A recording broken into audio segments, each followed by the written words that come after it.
بسم الله الرحمن الرحیم.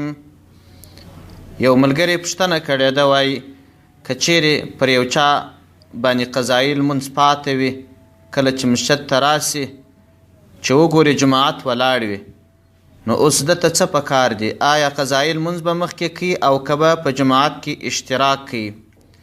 د دغه ورور په جواب کې باید ووایم چې د قضایي لمانځه مخکې کول لازم دي.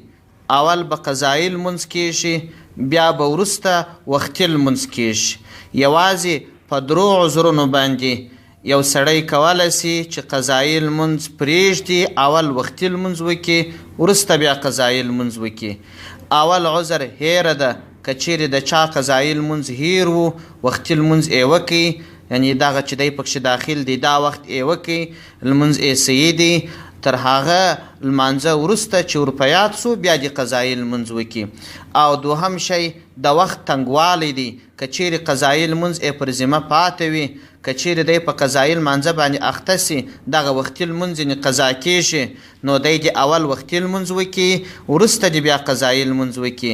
او دریم عذر چې دی هغه د قضایي لمونځونو ډیروالی دی، چې کله قضایي لمونځونه شپږ وګرځېدل، بیا نو که وختي لمونځ مخکې وکړي او که یې وروسته وکړي پروا نه کوي.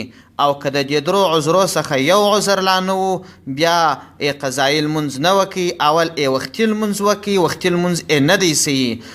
حاصل دا چې جماعت عذر نه دی.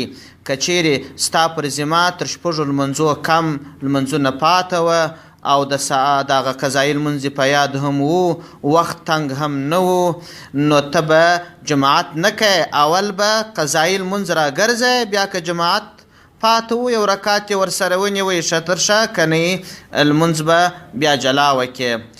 المبسوط لسرخسی جلد اول صفحه 150، بدائع و صنائع جلد اول صفحه 111. والسلام علیکم ورحمة الله وبرکاته.